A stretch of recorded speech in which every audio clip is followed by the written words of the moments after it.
All right. Hello, everyone. Good morning and happy Wednesday. My name is Elena Riley, and thank you very much for joining me at the First Alert 6 Alert Center this morning, where I'm bringing you some breaking news to start us off. The two people are dead, sadly, after a house fire in Harlan, Iowa. This happened yesterday afternoon, just before 4 p.m. It was in a home near 3rd and Court Streets, according to a release from the Shelby County Sheriff's Office. And emergency crews got to the scene. They saw the house was full of smoke. They first believed that 3 people were inside, but then they found the 2 victims. And life-saving measures were performed on these victims after they were brought outside of the home, and both were then taken to the hospital where they were pronounced dead. That is our breaking news we had this morning out of Iowa. Now let's head over for more of our top headlines to start your day off.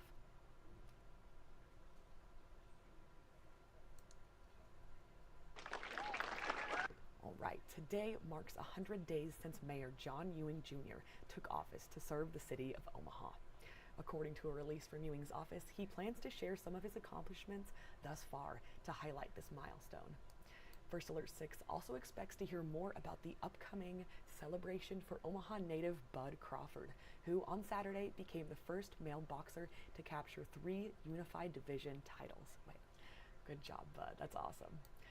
Ewing is also set to share an announcement about potential future town hall public meetings, according to this release, and he will speak at about 5 p.m. today. On June 9th, as you see here, Ewing became Omaha's 52nd mayor and first elected black mayor, and he served as a deputy chief with OPD for 25 years, as well as the Douglas County treasurer, before now being our mayor here.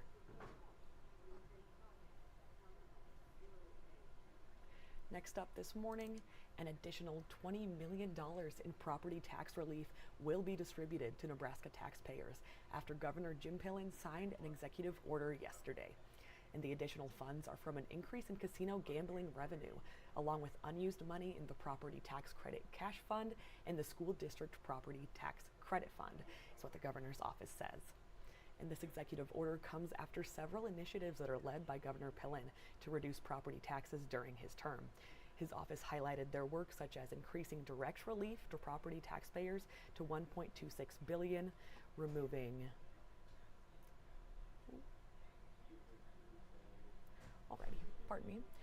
community colleges from property tax rolls and placing revenue caps on school districts, cities, and counties.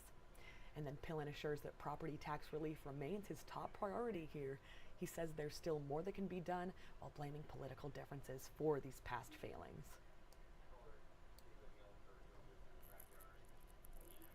Moving along, off-ramps from L to 72nd Streets in Omaha are now closed for the removal of the L Street Bridge.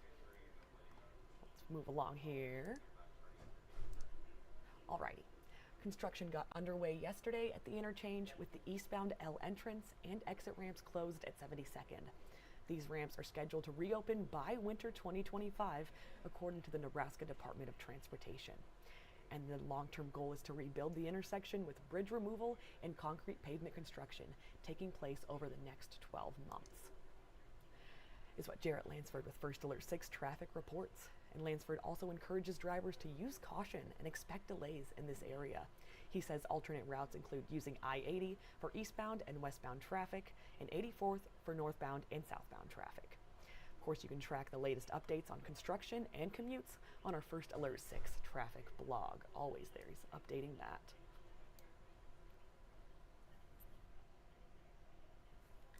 My next headline is that yesterday, Omaha's City Council approved a settlement to resolve a lawsuit with a former OPD captain in federal court. So Catherine Belcastro Gonzalez sued the city last year, claiming she had been wrongly terminated after she successfully sued the city first for discrimination. She won $700,000 in damages, lost wages, and benefits for being passed over twice for a promotion. And Belcastro Gonzalez has been the subject of an OPD internal affairs investigation concerning emails sent to her City of Omaha email address, which she then forwarded to her personal address. And Police Chief Todd Schmaderer claimed that she had been fired due to her poor performance on the job. And after this settlement was reached at the time, Ewing said Schmaderer acted appropriately there. And now the city is set to pay her $500,000 along with attorney fees and costs totaling about $160,000 there.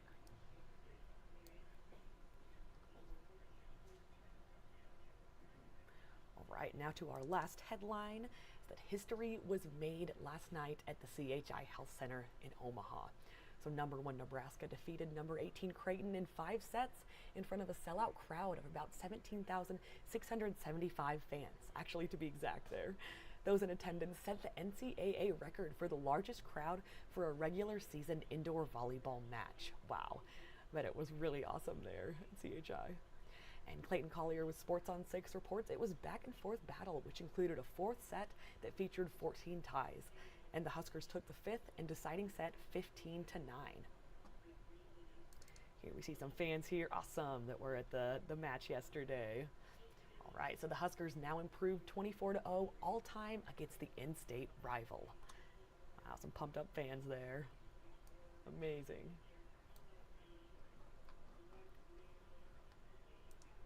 We'll head over to our web story where I bring you all of these top headlines every weekday morning.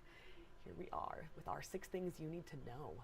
Our headlines we just went over. If you're more of a reader, you can go check this out. I bring this to you in the 6 a.m. hour, as well as this live stream to talk over things at around 8 a.m. hour as well.